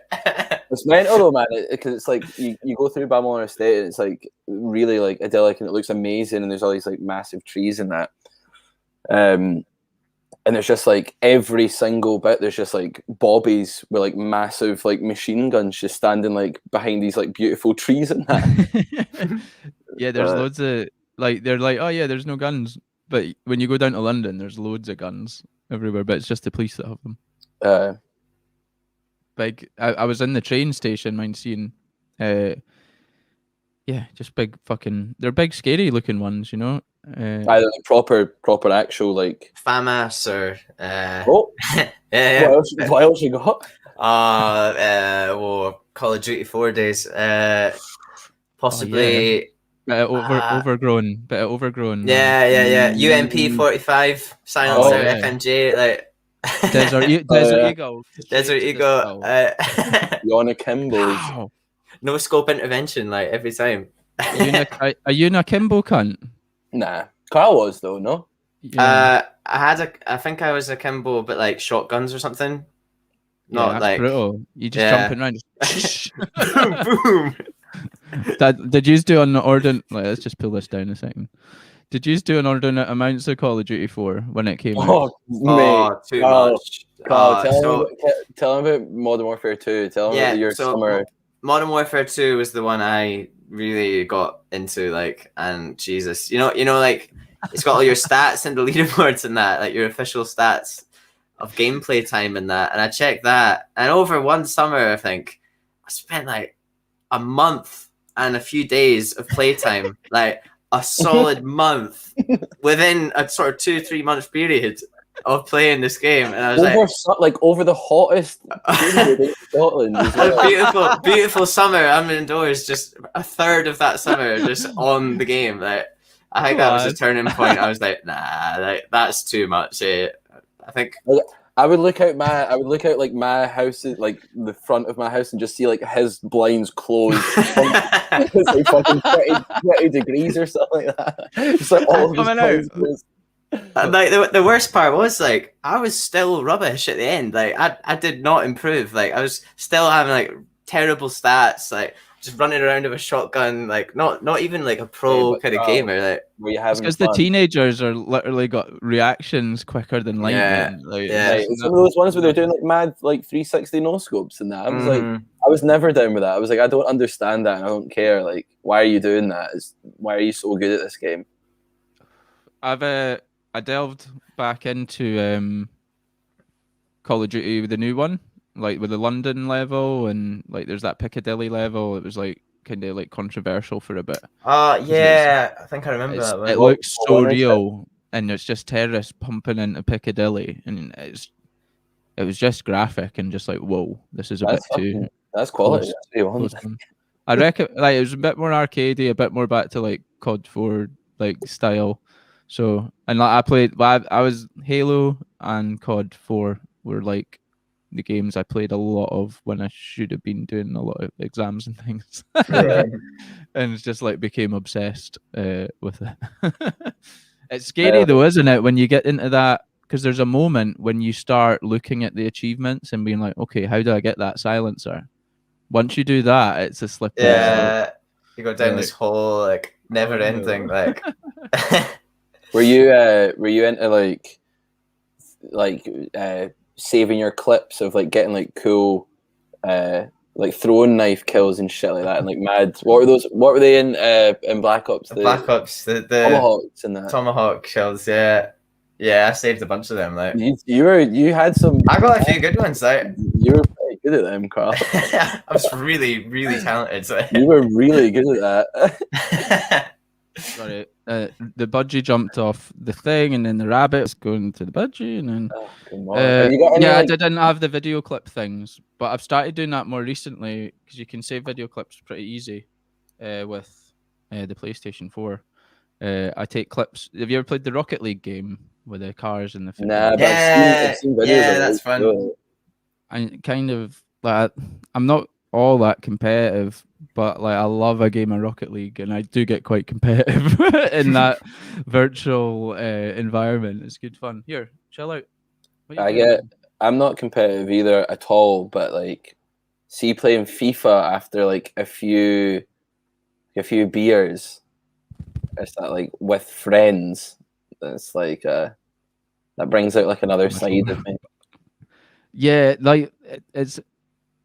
There's things that happen too to language in like that competitive gaming atmosphere, like where like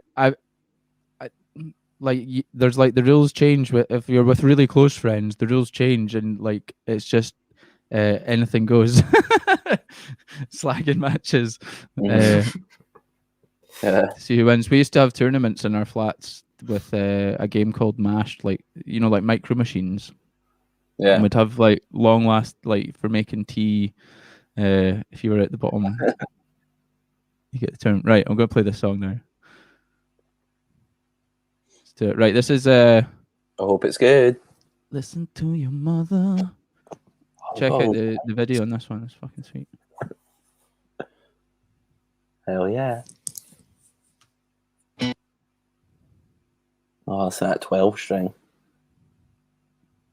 Hearing that 12 string. I'm hearing that 12 string.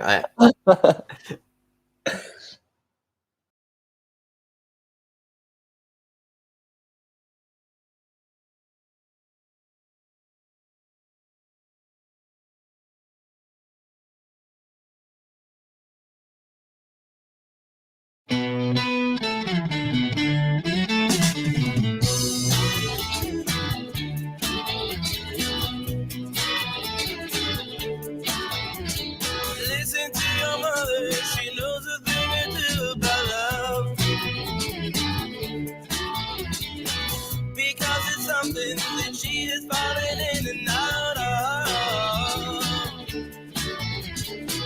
Don't worry, child, it'll be okay. Just listen. Remember what your mother would say.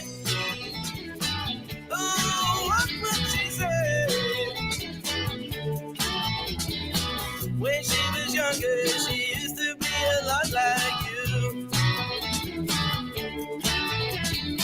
She learned her lessons, now she knows exactly what you should do, baby. One day she'll be far away, so listen. Remember what your mother would say. Ooh, yeah. Listen to your mother while she's still around. Don't mistreat her, tell her that you need her. She'll pick you up when you're falling down.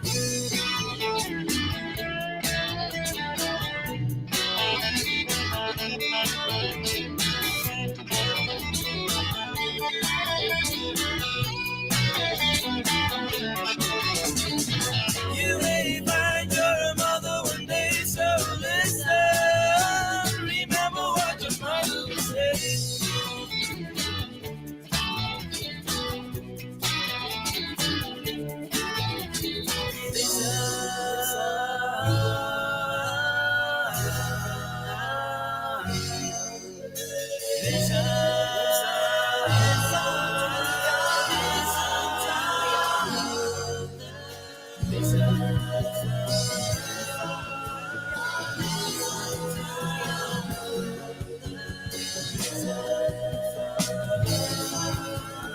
Listen to your mother.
Beautiful. Oh yeah, I G6 love that. Productions. I love that bit at the end.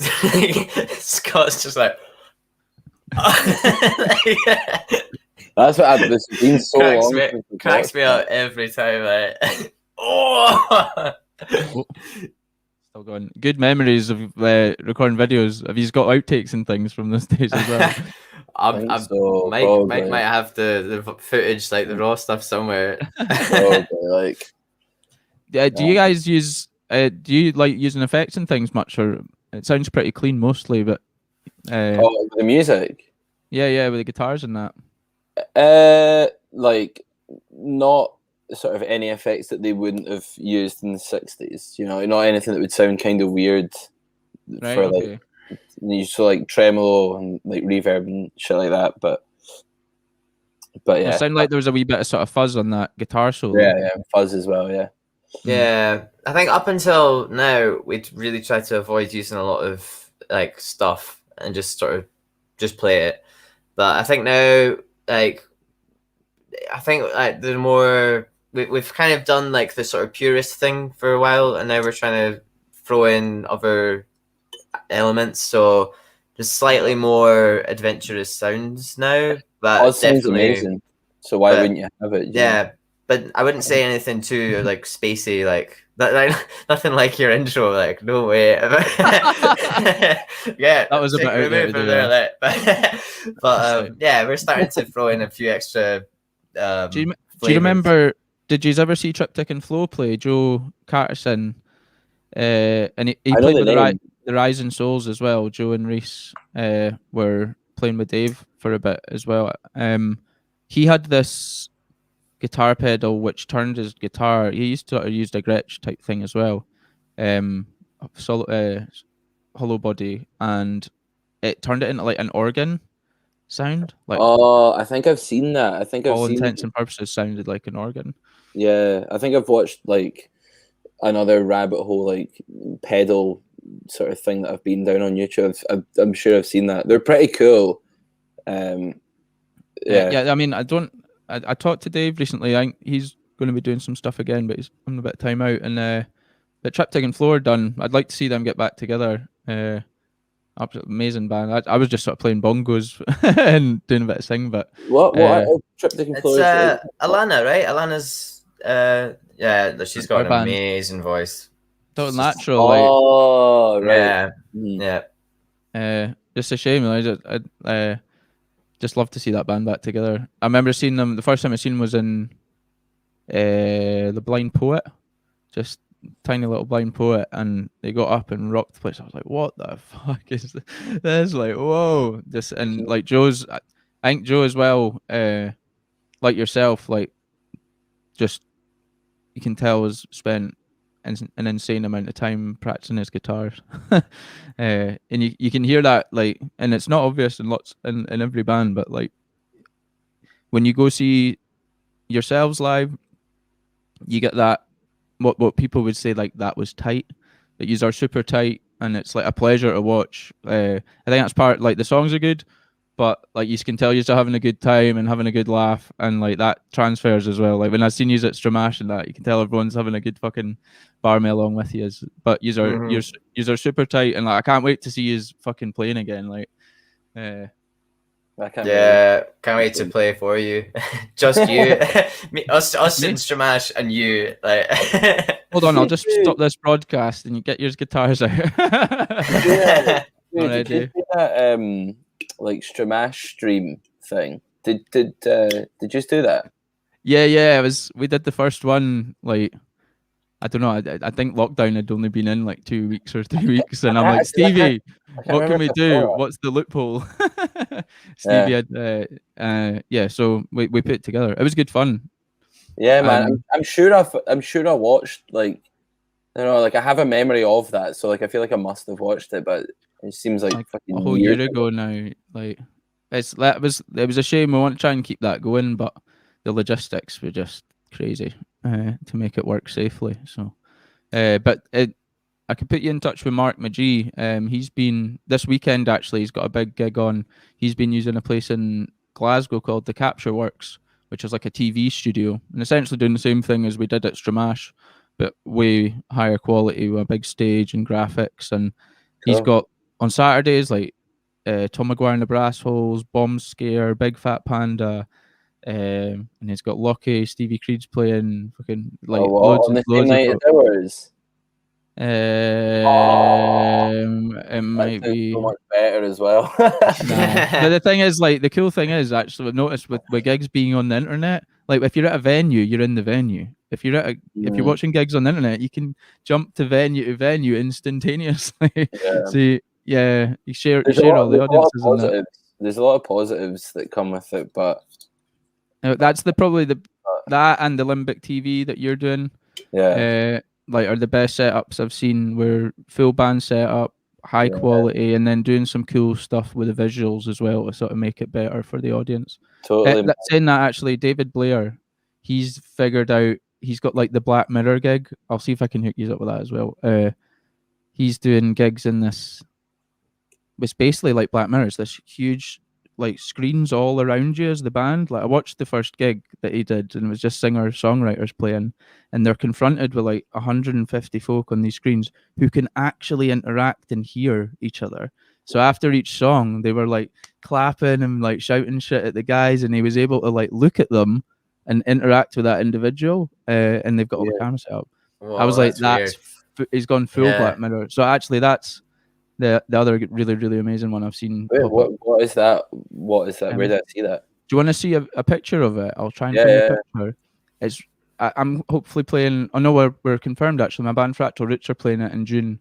He's booked it up till June at the moment, but once everyone's seen it, they were like, "That looks good fun." Yeah, I didn't know about that. That sounds cool. Like. I'll see if I can find. It's called Immersive TV. Yeah, there it is. How many bands are you into? Just now, just 3. Really, I'd play with Seabass still, Fractal Roots, and Stevie Creed. That's what I'm doing. At one point, I was in about 6 or 7 bands when I was a lot younger. And what about yourselves? Is it just Logan's close you've got on at the moment? Are you doing? Oh no, you've got. I've got Dr. Salad. Dr. Salad, man. Yeah, I was seeing your set in Limbic as well. Like, how's that all going? That's total cool, different vibe as well. Like, It's just like a banging, sexy, sensual jamboree of sounds. It's good, man. I like that. That stream that we done for Limbic was amazing. It was like one of the best things ever. Like, I don't know, it was just because we were starved of like playing live, but it was like it felt so good. Here you go, Immersive TV. Look at that. Oh wow. Oh, that would be weird as fuck. Yeah. All these faces there. That would be so strange. Oh no. It was odd because they only put the audience in it after the song's finished, but then like there's just noise coming, but then it was funny because if somebody started talking and took control, that everyone else would actually like sort of hush up and let them talk, and there was like sort of like a sort of crowd respect happening even digitally. That's fucking that really cool.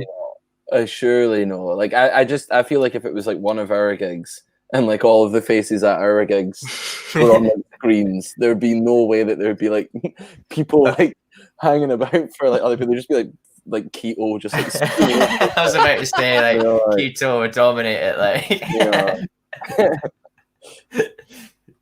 that's mental though, man. That's like a prop. So you're saying that like they're playing to like just blank screens, and then like as soon as they finish, then all the faces come on. No, all the faces are always there. They just turn the audio off while they play the song, but then they turn all the audios on. All right, once it's done, so they can clap. So you actually hear clapping and everyone going like, "Woo, yeah, well done!" And like the guy I was watching, Cutchison, Cutchy Cash, like even got some banter going. Like it was like, "Who was that?" And it was like some wee girl said something, and he was talking to her, and then somebody else on another screen, and you could see him sort of zone them out. And I was like, I don't know what magic wizardry they're using, but it was very. That's what is missing, I think, from most of the stuff I've seen was the interaction. Like, because you got comments and stuff, and that's cool, but actually hearing claps and being able to talk to the audience, there's that last sort of gap that needed to be filled, and that's the only place that I've seen that's done that pretty well. Whatever happened to like the whole like drive-in concerts? Like, mind all that chat. Yeah. What even happened here? I don't think it even went ahead, did it?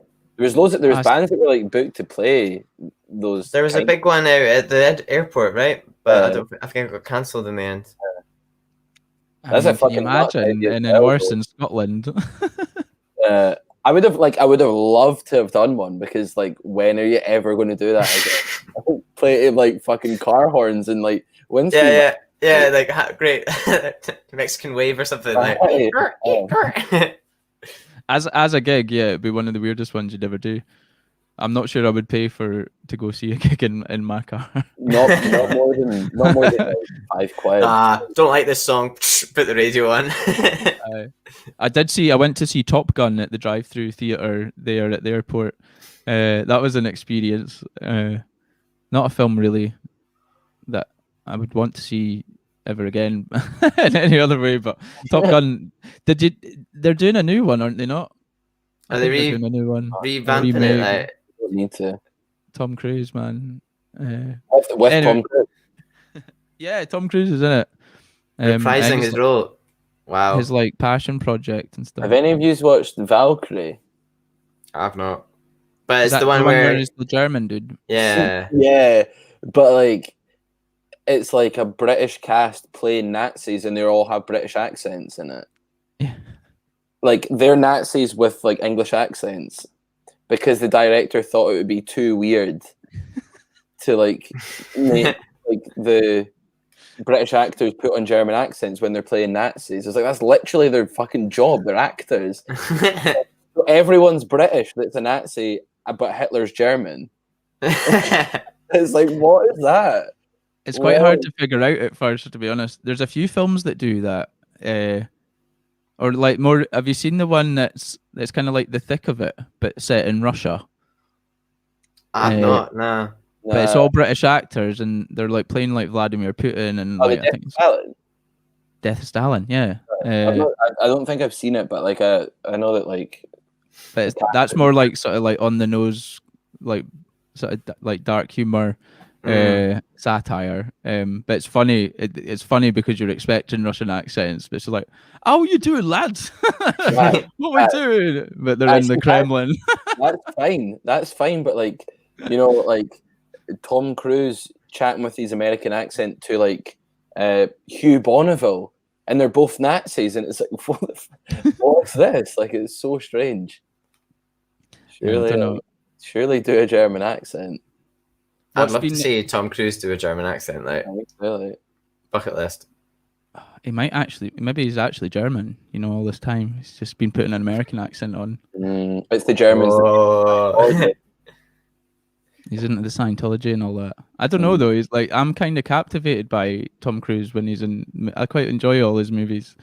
He's good. I mean, he's certainly a movie star that does movies, and I've watched them and been like, that was all right. Do you know? What's he saying? Hi Sam Mackey. It says, seems you've got subtitles. I don't know. Oh, from the video maybe, yeah. Oh, I see. Right, yeah. Yeah. Have you been obviously everyone's been watching loads of stuff. Can you give me any recommendations? Like, what's the best things you've been hoovering over lockdown? I went back and watched The Office over again for like the fucking sixth time or something that I've done it recently. The American one. Yeah, the American one. I love the British one, but like the American one's just like, it's so dense and there's so many episodes, so it's like you can just get lost in it again, and it takes like a few weeks to pass, so which is quite good. But I watched Us. Us. You know, Us. What's what's that? Is that a film? Yeah, the second movie by Jordan Peele, like after Get Out. Is it them and then Us? So Get Out, that guy. Oh, Get Out. Yeah, that's great. Right, I'm writing that down. I loved that movie. It's on Netflix, man. It's is it? great. Oh, yeah. nice. I'm not now. Sweet, I don't have to. You seen that, Carl? I've not seen it now. I've seen Get Out, but not Us. You should watch Us. Like, it's pretty good. Us or Us? Us or Us, whatever. What about you, Carl? What's your recommendation? I think the first thing that springs to mind, I watched Queen's Gambit. I think everyone watched that. I enjoyed Most that people a lot. did. It's put me on this mad chess appreciation. Like, I started Cool. like that's pretty much been my life since finishing that series. I've got this like online chess app. I'm just playing like random 10-minute games with people across the world, and like, Brilliant. yeah, like I think it's satisfying that gamer gene that's been repressed, like the kind of competitive thing, like just like boom, checkmate, and you can see like where they're from, and now you're like, It was like in a 50 or like 100-meter sniper shot. No, I'm so into it. Like it's becoming a bit of an addiction, but at least, you know, That's a good chess, one to have. It's something better than like Call of Duty Modern Warfare 2. So what would you say your ratio is for like wins to losses when you're playing these people? I'm doing all right. I think it only matches you with people that are like a similar rating, but So you just work your way up slowly up there as you get better. Your ranking and then you goes meet higher and higher. Like then you meet some troll who's like playing on their friend's account and they just waste you. Yeah, no, it does happen. Like, and then you spend more time playing it to like make yourself feel better. I don't think this is a healthy like personality trait of mine, like addictive like competitiveness. Like, As long as you direct it towards things like chess, you'll be fine. Yeah, Man. yeah, that's fine. Like, That's the key. It's a good one for your brain, though. Like my old flatmate used to play online on his phone, like if he wasn't playing at like Call of Duty or something like that, he'd be on the phone playing chess, and he played hundreds of hours. And he was a clever guy. I do think it like keeps you sharp, like folk that do Sudoku on the bus. yeah, brain training and that. That's There's something to be said for it, for sure. Mind that when everyone had yeah, the the DS. DS isn't the wee guy, like his head floating about and that. Doctor, You're like Nakamoko or something. Yeah, something like that. Yeah. What a guy. I'm all about we're all about the crosswords. All about crosswords. Mm-hmm. Like every day, there's like a Guardian crossword in the morning just to get it out of the way. Like walk through the train station, especially to pick up like a metro to do the news, to do the crossword and that. All about it. Yes. Right. I'm gonna show your gig that you've got coming up. I've got it saved here so everyone can see it. Guys, it was cool. We'll wrap up here. Like, thank you so much for taking so much time tonight. I've had a fucking it's been good fun. old laugh talking to you, man. I'm messing this up. Hold on. How do I stop this? I'm cheersing you, so just cheers. Thank you. Pow. Beer Wow. pump. Wow. Carl, what have you got? I've got some water in a Hard Rock Cafe glass. Soju. Wow. There you Jesus. are. Banging. Right, let's share this. So yeah, if people want to see these beautiful people play live, when's it happening? Saturday. It's on Saturday, and I think it's 8 p.m. kickoff, right? Yeah, How do you see what's coming up? could not tell you. I should know that. Let me show you. Well, this is if you go to Limbic TV and subscribe, you'll get a notification for when it comes. So, what time's it kicking off? 8 o'clock. 8 p.m. Oh yeah, that's what I'm going to be. Showtime now. Beers in Saturday night. I'll be watching that for sure. That's going to be great as well. Sophia, she's going to be doing your lighting. I think Sophia. Dave CC'd me with her today. Actually, I'm gonna. Send her some images and things, and she'll do some crazy stuff with the lights and that for you. Sweet. That's going to be fun. What are you doing the rest of the night? Were you going to have an early night? Are you going to be on Call of Duty? I've been going to bed at honestly, man. I've been waking up at 7:30, and going to bed at fucking 10 o'clock. You sticking to that routine as well. It's just, it just happens. I wake because I've done it for quite a while now. I wake up at 7:30, and by 10 o'clock, I'm absolutely fucking out nut. So I'm just I'm stuck in this sort of same thing where I wake up at 7:30, work until 1, do uni stuff, go for a walk, come back, make dinner, be tired, go to bed. That's it. It's getting the It's routine. really good. What are you gonna do when you have to play gig again? And you're like, oh no. It's weird, man. I feel man. I'm so much I am drinking quite a bit, but I am so much healthier now than I ever have been with the last 5 years gigging. Yeah. Because I'm not doing these every single weekend, just drinking breaks of beer and smoking loads of fags and that. But God bless it coming back, because I can't wait. But it's been a nice break. I was on about that with Andy last night. He was saying the same, just putting the foot on the brakes totally, and just because you get into that rhythm of gigs and rehearsals and that, and it's almost like having blinders on, and just looking at the next weekend or whatever, and years can go by. That's the thing, man. It's that's totally. I was chatting to Alex, our drummer, about that yesterday. It's just that's exactly what you want. You want to be able to just float about with gig to gig and be oh fuck, what are we doing this weekend coming? Oh, I think we've got a gig here. What's happening next weekend? That. Although we've moaned about it in the past, oh fucking can't be arsed with this, can't be arsed with that. to be able to just be It's, back into that would just be like the greatest thing ever. It's just we're not too far away, I don't think. Not too far away. What about you, Hopefully not, Carl? man. What am I doing tonight? What's your plans there? You're gonna watch something on telly or? Yeah, I've convinced my girlfriend after maybe a month of nagging to try and watch The Wire. Have you ever watched it? Why? Yeah, man. The that's Wire. fucking awesome. So yeah, I think I've got her Awesome, hooks, and we're on season 2 now. So I think I'm gonna Cool. try and get some of that watched.